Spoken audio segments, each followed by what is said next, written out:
This package finally came in. I've been waiting on this for about 2 weeks.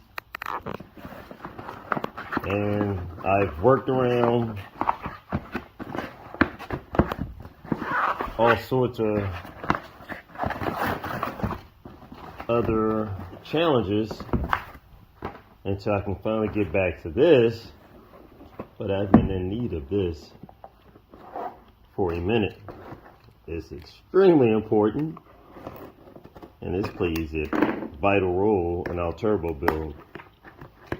Now, I've been searching for something that could work very well with our project, and these appear to be some of the best on the market, and that would be these. Nice Maven. Oh, very nicely packaged turbo brackets. These are very nicely packaged. So let's take them out. Comes with installation information.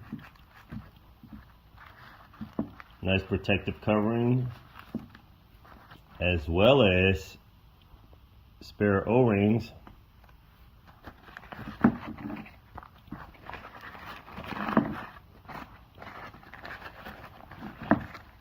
Wow, that is what you call nice and heavy duty. Oh my goodness, this is very nice quality. Very nice quality. This is definitely designed to support some weight. Alright, let's take a look at the turbo fitment. Okay, it fits great. I mean, the tolerance is very close. Check that out. I had to take the turbine housing off just with the fitting position. I may have to trim the B-band up just a little bit, but for all intents purposes, it fits great. So one of the things that impressed me about this, we have the provisions to use an O-ring, so that way we can seal up against this housing very well. And then I can thread in possibly a -10-12 return. This looks like this is about a -12 return line, or 10. Either way, it's still large enough. And the diameter of this threaded fitting is a lot larger than the port itself for the oil return. So I can thread that in position. So it bolts into position very fine.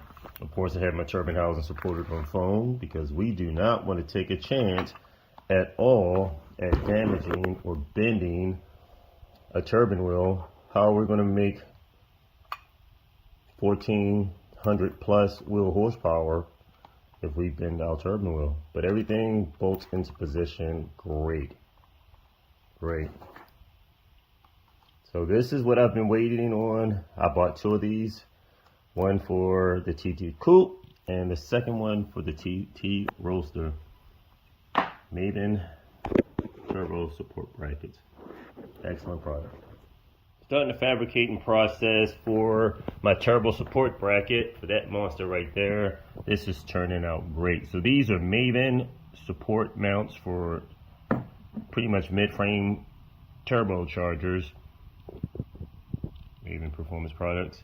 And what I'm using is some hinge pins, and these are very durable and strong. I mean, you're using these that can possibly pull trailers and tow different things like that. So these are very heavy duty.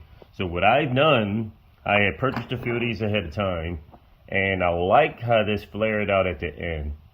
And just coincidentally, it just worked out great. I sliced off this, as you can see, removed the hinge, cut off this pivot bracket right here, and of course that's my cotter pin.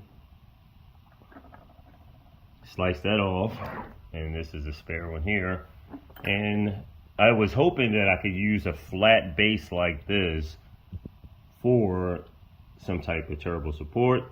Hence, I end up coming across this, and this fits perfectly down the inner machine groove. That is excellent. So you can see that step down inside there. This fits perfectly in the center of that step. I mean, there's no play, it fits perfectly. So I can just flatten this out, and this would be a nice welding point with a strong pin that support that monster. And we can have some type of way of quickly or easily removing the turbocharger without a lot of hassle. Some of these are set up so that pretty much you would have to either unbolt the turbo from here. I would rather leave this and pull this out as a whole unit. For ease, if we're in the track, we have to swap out something like that. Once we get it out the car, of course, if we wanted to transfer this bracket to another style turbo, then that's different. But either way, I want to be able to just leave this in with the over seal in place, remove the whole part out, and just disconnect the hose from either here and preferably wherever is returning to the vehicle, as far as the oil return, oil pan, wherever we're using that return line for.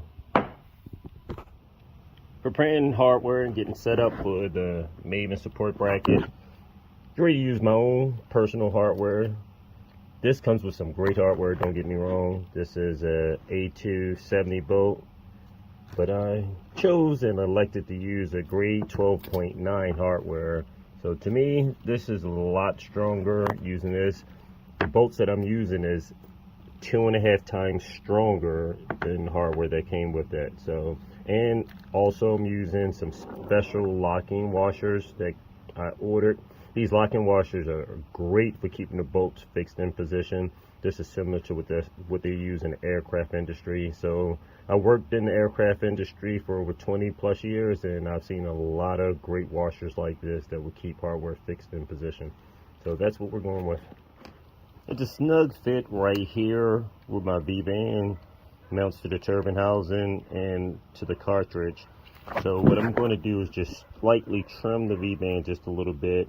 I want to make sure I got proper sealing with my turbine housing, and just so it don't bind up. But as you can see, I can move the clamp, but it's still a little snug. So once I trim it up, we won't have any issue.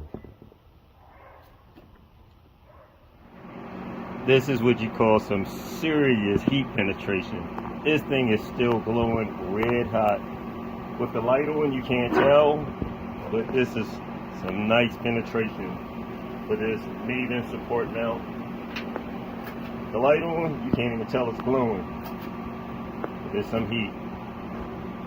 You can tell it was a lot of heat penetration, but this should definitely support the turbo with these strong hitch pins.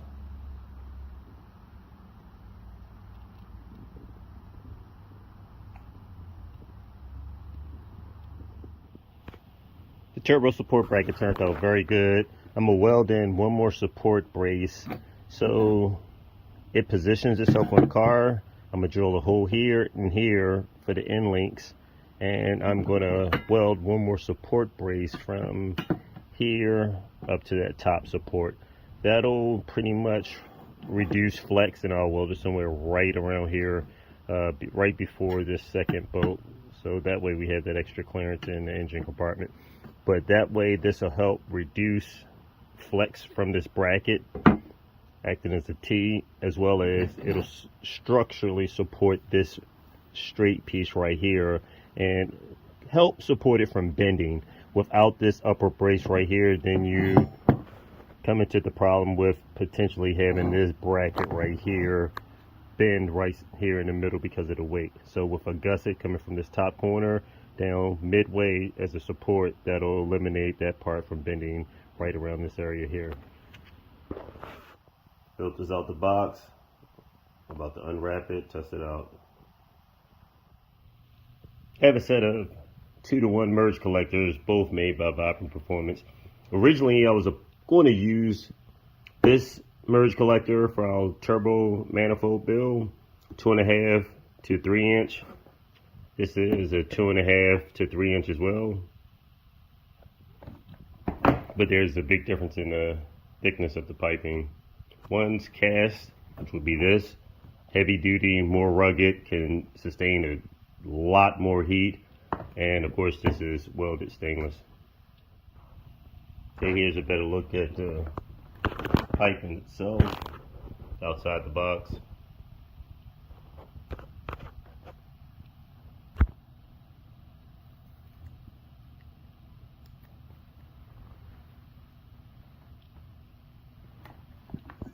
It's a cast piece, pretty much 0.11, 0.05. So that doorbell ring in the background with some more piping being dropped off, elite. I wonder if they know something that I know as well. So let's see, this should be more of our exhaust piping that came in.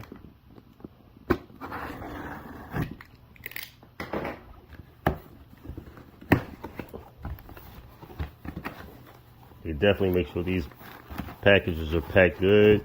The thickness of the box, so you can tell this is some pretty nice thick pipes, and this is what we have been waiting on. This is nice.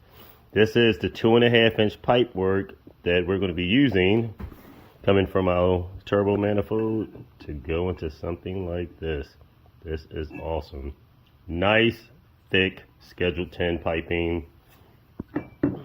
Like I said, this will maintain and hold a lot of heat. Very durable, lasts a lot longer, less prone resistant to cracking. So these are the pipes that we were looking for. Check this monster out. This is a 3-inch. That'll be something similar coming off of here, as you can see. It's slightly under 3. It's the closest we can get to 3. So either way, this will definitely work. We'll get this worked out, even if we have to heat it up and flare it out just a little bit.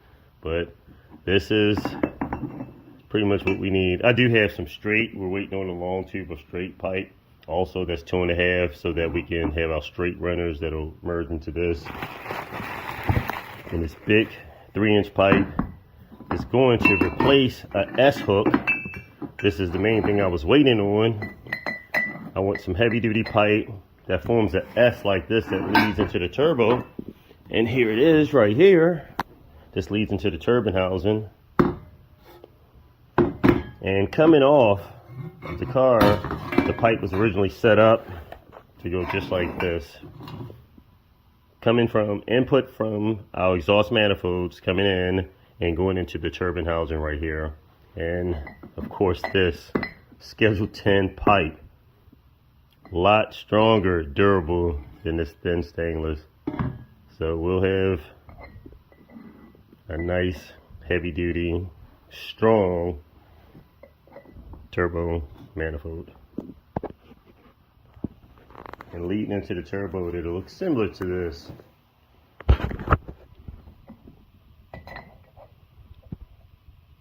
Right into the turbine housing. That'll set up very nice. And we can have that little snake. This section right here actually protrudes around the master cylinder. So in other cars, they don't have to have as much of a bend like this. And technically, you can form this into a U-pipe as well. So it works out great. But these pieces is what we need to keep moving. So this is great. Let's see what we can get.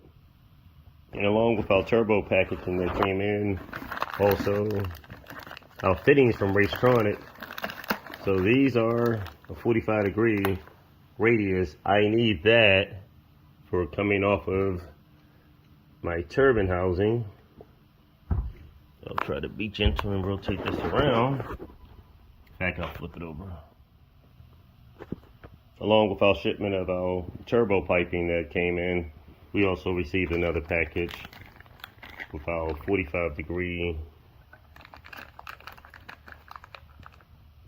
bends, so that way this can come off of here and clear.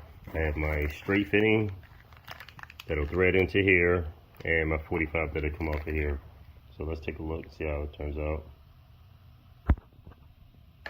So these are great.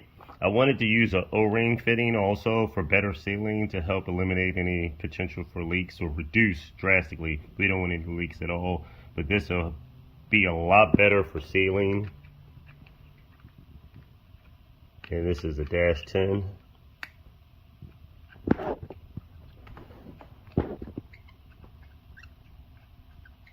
Fits in there perfectly. There's a lot of heat coming off of here, so this O-ring will help seal a lot better. And then of course our 45 that'll thread onto this.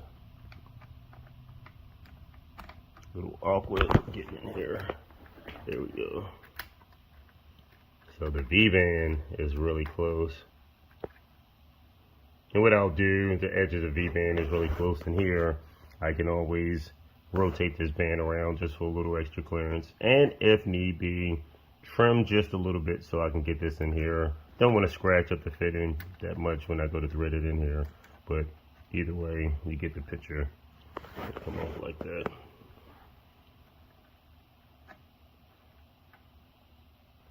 And we can adjust this for our return line back to our oil sump.